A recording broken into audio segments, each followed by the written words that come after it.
I'd like to welcome you all to another Kali Tutors tutorial session. In this tutorial session, we'll be focusing on SUS1501.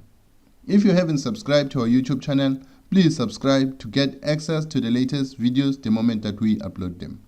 In this tutorial session, we'll be focusing on one of the moral philosophies called Deontology.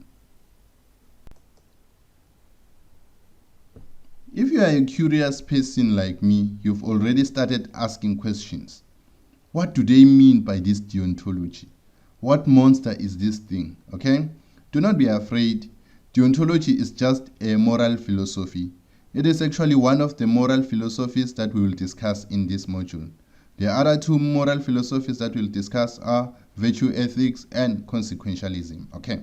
Without spending too much time discussing moral philosophies, let us really look at what we mean by deontology. Okay, the definition is as follows.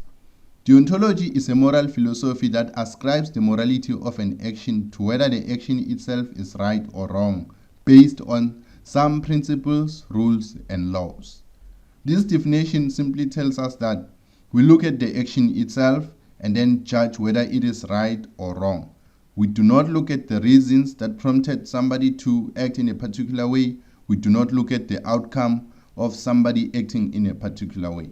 So long as you do what is right, so long as you act in the right way, whatever the outcome is, it will by definition be good. You will understand that this assumes that we know what is right, okay? But do we really know what is right, okay?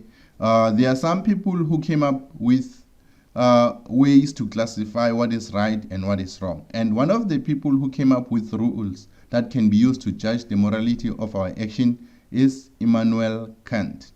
Immanuel Kant came up with several laws and procedures that can be used to evaluate our action. Okay, we'll discuss some of Immanuel Kant's rules in the next few slides. Okay, but if you are curious who Immanuel Kant is, Immanuel Kant is simply this dude here. If you look at your top right corner, this guy is Immanuel Kant. Okay, so let us move to the next section. I am sure by now your curiosity is running wild. You want to understand what this genius Kant came up with. Okay, so he came up with something called a categorical imperative rule. If we translate this, it becomes an unconditional command. So it simply means that you are supposed to do what is right regardless of the reasons, regardless of the outcomes. Okay, so Kant formulated 5 versions of the categorical imperative rule, and in this module we are only going to focus on the universal law formulation. The question now is, what is this universal law formulation? Okay, I'm just going to read how he defines it. Okay, he says that you need to act only on that maxim by which you can at the same time will that it should become a universal law. After reading that definition, there is another question. What the heck does it mean by a maxim? Okay, a maxim is defined as a rule that connects an action to the reasons for that action. So a maxim at its core is a rule. So what it simply means is that you need to act on a rule that you wish or that you expect everyone else to follow. So it becomes universal, okay? That's basically what it means by this. Okay, let us continue with this discussion in the next slide and discuss what or how to actually evaluate an action using the universal law, okay?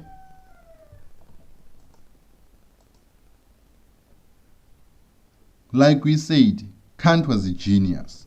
So he came up with a procedure to actually evaluate our actions. Okay, so the procedure has 4 steps, and in order for an act or an action to be considered morally right, it must satisfy all 4 steps. Okay, so step number 1, he says you need to state your proposed act as a maxim. Remember what a maxim is? Remember, it's basically a rule.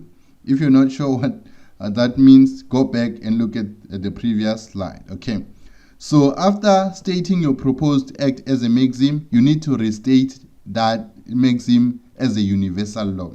Okay, after doing that, you need to ask whether your maxim is conceivable in a world ruled by the universal law. Okay, so in this step, step number 3, he actually wants you to look at the practicality of your action if everyone was acting like that. Okay, and lastly, you need to ask whether you will rationally act on your maxim in such a world. Okay, so that's basically all that you have to do in order to evaluate whether your action is morally right or morally wrong.